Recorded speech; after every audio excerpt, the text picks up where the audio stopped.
are gathered in his name, there he is. Yes. But the 2 and 3 is because you are carrying the presence of God. I am carrying the presence of God. When we bring it together, it is the manifestation of the presence of God.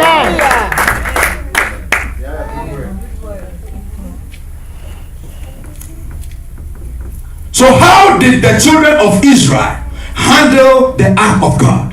How did it happen that the very presence of God, that which was going before them day and night, what happened that the children of God lost the ark of God? And that's a challenge for you and I tonight as we cross over. Amen. Because it is possible for us to lose that presence of God, that embodiment of God's presence in us. It is possible for us to lose it.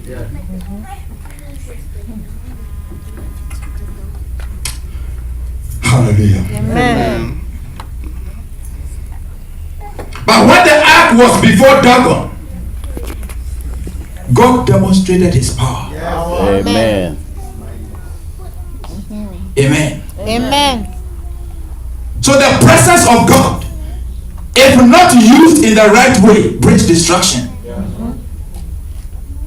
Because destruction came to the land of the Philistines, and then they began to ask themselves, what shall we do? And so they kept moving it from one city to another city. This city is good for them to be destroyed, so they sent it there. And then the city said, no, we don't want it. So they had to return the ark to where it belongs. Amen. So Bible said that come out from among them and be separated.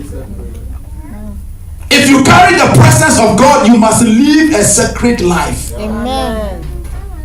You must live a separated life. You can't live anyhow. You can't live anyhow. If the presence of God brings glad tidings, if the presence of God will give you rest, it means that when I go to a place that is restless, because I have the embodiment of the presence of God, there must be rest. Amen. At that place. Amen. Thank God for Sister Mary. Amen. Amen. Because rest has come to your workplace. Amen. When there is chaos, because of the presence of God in you, there must be silence. Calm. Amen. Now Jesus walked with the disciples. Wherever he went and there was chaos, the presence of Jesus brought calm. Amen. So the seas and the waves will listen to him. Yes. Because he had the ability of God in him. Amen. So that is what you are carrying. I don't want you to belittle yourself even as you cross over to 2015. Amen. I want you to go into 2015 understanding that you are a power to reckon with. Amen. The devil is like Dagon in the presence of the ark of God. Amen. Before you. Yes. And he must bow. Amen. He must fall apart. Amen. Crash. Amen. Hallelujah. Amen.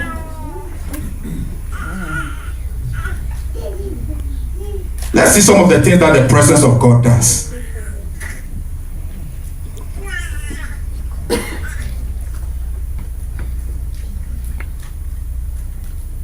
Now, because of what God told me, I have to skip so many things that I had written. Bible says in Psalm 16 verse 11, in his presence there is fullness of joy. In his presence there is fullness of joy. So I don't understand how you can come to church and go sad.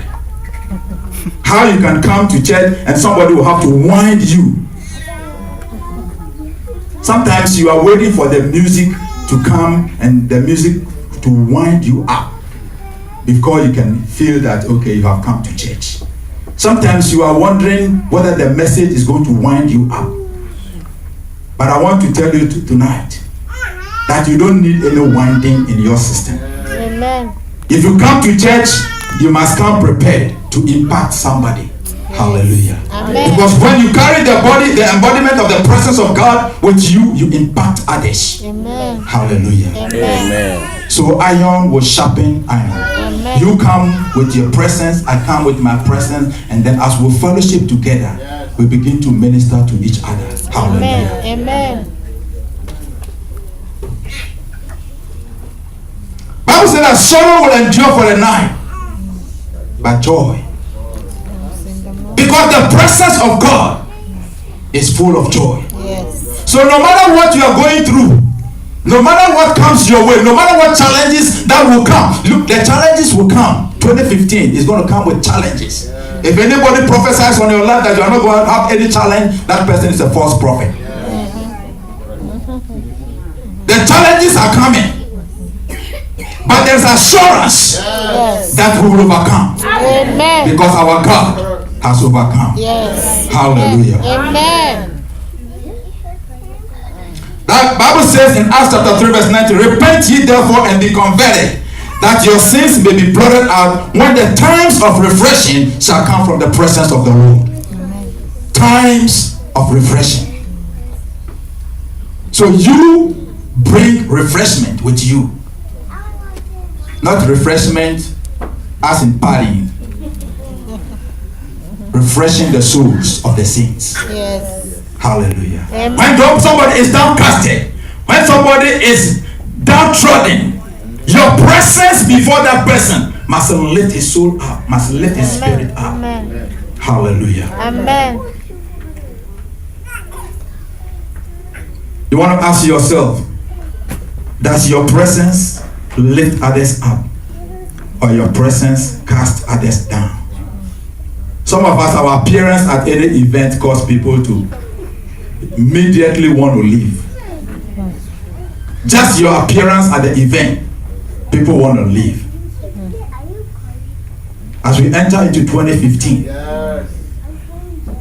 my prayer is that wherever we will go, Amen. people will try to come to us. Amen. People will enjoy our company. Amen. People will love our company. Amen. People will desire to have fellowship with us. Amen. Hallelujah. Amen. And that is my prayer for this church. That as we all carry the embodiment of Christ in us, we will attract. You will be a source of attraction. Amen. In your workplaces, there will be something about you. Amen. At your school, there will be something about you. Amen. Wherever you find yourself, there will be something about you. Some sweet aroma about you that will cause people to want to be with you. Amen. Okay. Hallelujah. Amen.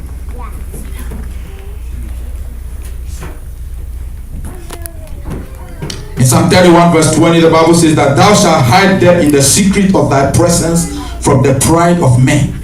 Thou shalt keep them secretly in the pavilion from the strife of tongues. See, when men plot against you, when men think evil against you, when people connive and do all sorts of things against you,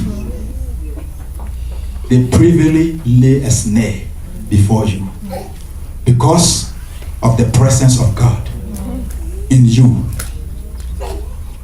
God says he will hide you in his secret place. Amen. Hallelujah. Amen. So that the plots of men will turn fake.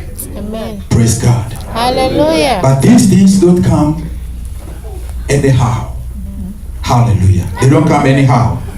There are obstacles.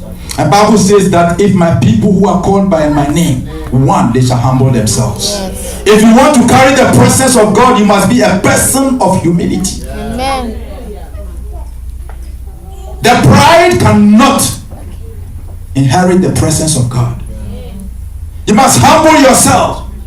Wherever you find yourself, no matter who you are, no matter where you are, you must learn to humble ourselves. Amen. Hallelujah. Amen. One thing that stands against experiencing the presence of God is pride.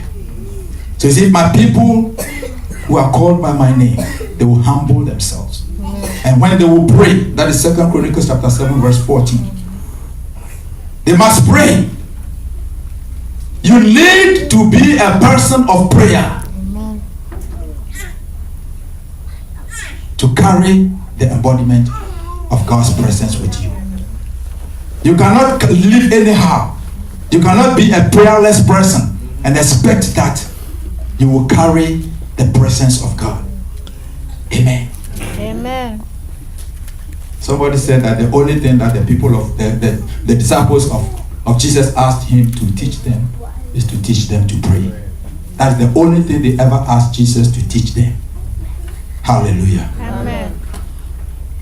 So as we enter into 2015, the Bible says, pray without ceasing. Pray without ceasing. Jesus Christ, who was the embodiment of God, never ceased to pray. He never ceased to pray. Hallelujah. Amen. But he demonstrated the power of God. Hallelujah. Because he prayed ahead of time. We don't need to wait till we are faced with the challenge before we pray. Hallelujah. Amen. I want to encourage you that as we enter into 2015, make prayer your priority. Amen. Hallelujah. Amen. Make prayer your priority. Amen. Don't live without praying. Don't do anything without praying. Somebody said last time that people have even forgotten. They have taken the